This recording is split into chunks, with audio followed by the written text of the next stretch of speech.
Breaking news చూస్తున్నాం. ఇటు Iran America మధ్య శాంతి చర్చలపై బిగ్ ట్విస్ట్. ఇటు రేపే ఇస్లామాబాద్లో చర్చలు జరిగేలా పాకిస్తాన్ తీవ్ర ప్రయత్నాలు చేస్తుంది. చర్చల గురించి ఏమాత్రం పట్టించుకోవట్లేదు అమెరికా అలాగే ఇరాన్. హార్మోజ్ని మళ్ళీ మూసేస్తున్నట్లు ఇటు ఇరాన్ ప్రకటించింది.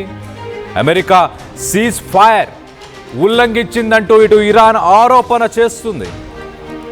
ఇటు స్ట్రెయిట్ ఆఫ్ హార్మోజ్ని తెరవకపోతే ఇరాన్ పైన భీకర దాడులు చేస్తామంటూ ట్రంప్ మాట్లాడుకొస్తున్నాడు. రేపు చర్చలు జరుగుతాయా లేదా అన్న దానిపై కొంత సందిగ్ధం ప్రస్తుతానికి ఏర్పడింది. ఇప్పటికే ఇరాన్లో పర్యటించారు పాకిస్తాన్కి సంబంధించిన army chief Asim Munir. America ప్రపోజల్స్ని ఆ ప్రతిపాదనలను ఇరాన్కు తెలియజేశాడు ఆసిమ్ మునీర్.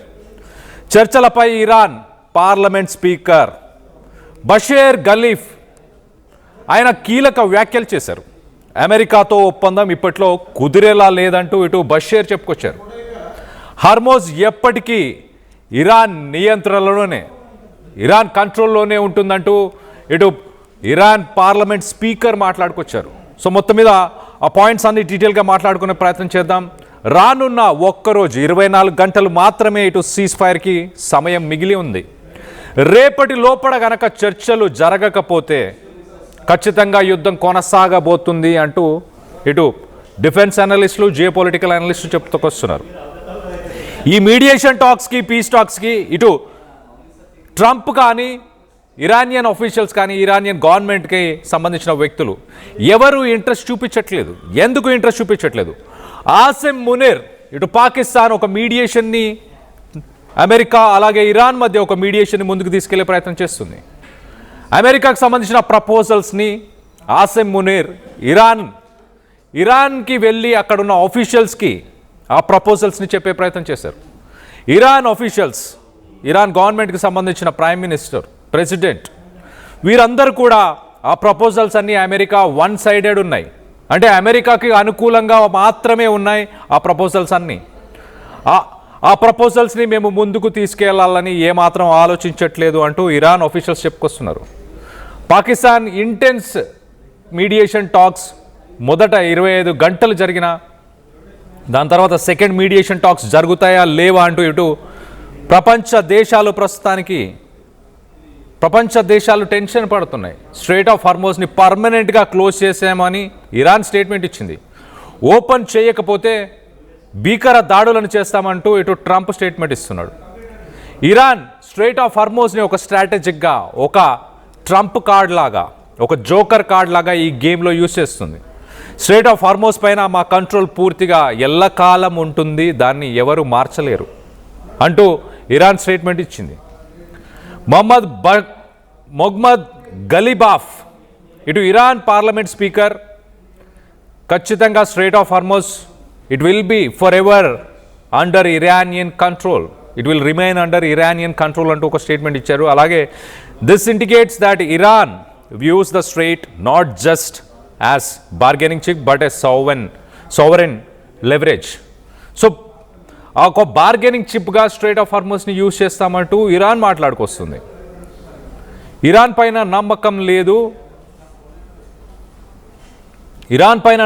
లేదు. స్ట్రెయిట్ ఆఫ్ హార్మోజ్ని ఓపెన్ చేసిన తర్వాతే ఈ మీడియేషన్ టాక్స్ కానీ, పీస్ టాక్స్ చేద్దామంటూ ఇటు అమెరికా ఒక అల్టిమేటం ఇచ్చింది.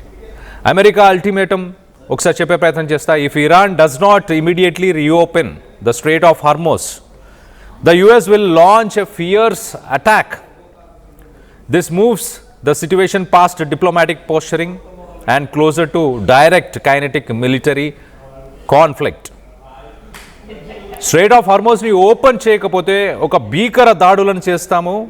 దాని తర్వాత ఎలాంటి చర్చలకి కూడా ఇంకా ఎలాంటి తావు లేకుండా ఉంటుంది, ఖచ్చితంగా మిలిటరీ యాక్షనే అంటూ ట్రంప్ ఒక స్టేట్మెంట్ ఇచ్చారు. మరోపక్కన స్పీకర్ గలీబాఫ్ మాకు ఎలాంటి హోప్స్ లేవు, రానున్న మీడియేషన్ టాక్స్లో ఒక రెజల్యూషన్ వస్తుందని ఎలాంటి హోప్స్ లేవంటూ ఇటు ఇరానియన్ స్పీకర్, పార్లమెంట్ స్పీకర్ గలీబాఫ్ చెప్తున్నారు. Any hopes for a near-term resolution by stating that agreement with the US seems unlikely anytime soon. అమెరికాతో ఒక పీస్ టాక్స్ కానీ, ఒక రెజల్యూషన్ కానీ రానున్న రోజుల్లో జరిగేలాగా లేదు అంటూ ఇటు స్పీకర్ గలీబాఫ్ చెప్పుకొస్తున్నారు. సో మొత్తం మీద 24 గంటలు మాత్రమే ఇటు సీజ్ ఫైర్కి సంబంధించిన సమయం మిగిలి ఉంది. ఇప్పుడు ప్రస్తుతానికి ఆ 24 గంటల్లో చర్చలు కొనసాగవు, చర్చలు సఫలమవ్వవు అంటూ ఇటు ఇరాన్ స్పీకర్ చెప్తున్నారు. ట్రంప్ స్ట్రెయిట్ ఆఫ్ హార్మోజ్ని ఓపెన్ చేయకపోతే రానున్న రోజుల్లో భీకర దాడులు చేస్తానంటూ ఇటు ట్రంప్ స్టేట్మెంట్ ఇస్తున్నారు. సో ఏమాత్రం అమెరికా తగ్గట్లేదు, ఇరాన్ తగ్గట్లేదు. స్ట్రెయిట్ ఆఫ్ హార్మోజ్ని పూర్తిగా కంట్రోల్ మేమే చేస్తామంటూ ఇటు ఇరాన్ చెప్తుంది. సో మొత్తం మీద రానున్న రోజుల్లో గ్లోబల్ ఫ్యూయల్ ప్రైజెస్ ఇంక్రీజ్ అయ్యే అవకాశం చాలా క్లియర్గా కనిపిస్తుంది. అలాగే సిట్యువేషన్ ఇంకా హారిబుల్గా ఉండబోతుంది. ఆర్థిక మాంద్యం వచ్చినా ఆశ్చర్యపోవాల్సిన అవసరం లేదు, అలాంటి సిట్యువేషన్ నెలకొని ఉంది. దీనికి సంబంధించి మీరేమనుకుంటున్నారు? సీజ్ ఫైర్కి సంబంధించి 24 గంటలు మాత్రమే సమయం మిగిలి ఉన్నప్పుడు సీజ్ ఫైర్ని కంటిన్యూ చేయబోతుందా అమెరికా అలాగే ఇరాన్? ట్రంప్ దాడులను చేస్తాము స్ట్రెయిట్ ఆఫ్ హార్మోజ్ని ఓపెన్ చేయకపోతే అంటూ ఇటు ట్రంప్ మాట్లాడుకొస్తున్నారు. ఏం జరగబోతుందని మీరు భావిస్తున్నారు? పాకిస్తాన్ మీడియేషన్ టాక్స్లో తన రోల్ని ఫుల్ఫిల్ చేయలేకపోయింది అనుకుంటున్నారా? ఆసిమ్ మునీర్ ప్రపోజల్స్ ఏవైతే అమెరికన్ ప్రపోజల్స్ని తీసుకెళ్లి ఇరాన్లో ఆ ప్రపోజల్స్ని పెట్టే ప్రయత్నం చేశారో ఇరాన్ వాటన్నిటిని తోసిపుచ్చే ప్రయత్నం చేసింది. ఇరాన్ చాలా క్లియర్గా ఈ ప్రపోజల్స్ అన్నీ వన్ సైడెడ్ ఉన్నాయి, ఈ ప్రపోజల్స్ వల్ల అమెరికా లబ్ధి పొందుద్ది అంతే తప్పించి ఇరాన్కి ఇటు యుద్ధంలో జరిగిన నష్టాలకి అమెరికా డబ్బులు కట్టాలనుకోవట్లేదు. యురేనియం రిజర్వ్స్ని అమెరికాకు ఇచ్చేయాలని అడుగుతుంది. స్ట్రెయిట్ ఆఫ్ హార్మోజ్ని కండిషన్స్ లేకుండా ఓపెన్ చేయాలని. సో అడిగిన పాయింట్స్ అన్నీ ఏవైతే ఉన్నాయో ఖచ్చితంగా అవి అమెరికాకే లబ్ధి పొందేవి, దీనివల్ల ఇరాన్ నష్టపోతుంది అంటూ ఇరాన్కి సంబంధించిన పార్లమెంట్ స్పీకర్ చెప్పుకొచ్చారు.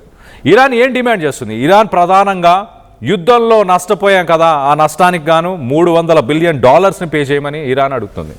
దాంతోపాటు స్ట్రెయిట్ ఆఫ్ హార్మోజ్ని దానిపైన పూర్తి కంట్రోల్ ఇరాన్కే ఉండాలి, ఎల్లకాలం ఉండాలి అంటూ 40 సంవత్సరాల పాటు స్ట్రెయిట్ ఆఫ్ హార్మోజ్ని మేము కంట్రోల్ చేశాము, ఎలాంటి ఇబ్బంది ఏ రోజు కలగలేదు. అమెరికా యుద్ధం వల్లే ఇప్పుడు ఇబ్బందులు పడుతున్నారు. అమెరికాలోని ప్రజలు పర్ గ్యాలన్ ఫ్యూయల్ $4 to $5 ప్రస్తుతానికి పే చేస్తున్నారంటే వీటన్నిటికీ ట్రంపే కారణం అంటూ ఇరానియన్ పార్లమెంట్ స్పీకర్ కామెంట్ చేశారు. సో ఒక కొలిక్కి వచ్చేలాగా అస్సలు కనిపించట్లేదు. పీస్ టాక్స్ మరి జరుగుతాయా? ఒకవేళ జరగకపోతే ఖచ్చితంగా ఫ్యూయల్ ప్రైజెస్ షార్ట్ అప్ అయ్యే అవకాశం ఉంది. దాని తర్వాత ఫ్యూయల్ ప్రైసెస్ ఇంక్రీస్ అయిన తర్వాత దానివల్ల global energy sector, global trade ఇవన్నీ కూడా ఇంపాక్ట్ అవ్వబోతున్నాయి. దీనికి సంబంధించి మీరేమనుకుంటున్నారు? మీ అభిప్రాయాలని కింద కామెంట్ రూపంలో తెలియపరచండి. ట్రంప్ న్యూక్లియర్ అటాక్కి ప్లాన్ చేసే అవకాశం ఉందా? ఒకవేళ నిజంగానే న్యూక్లియర్ అటాక్ చేస్తే ఇరాన్ ఇటు రెడ్ సీ అలాగే ఇటు Gulf of Persia, straight of Hormuz ఈ రెండింటిని ఖచ్చితంగా బ్లాక్ చేస్తానంటూ ఇరాన్ వార్నింగ్ ఇస్తుంది.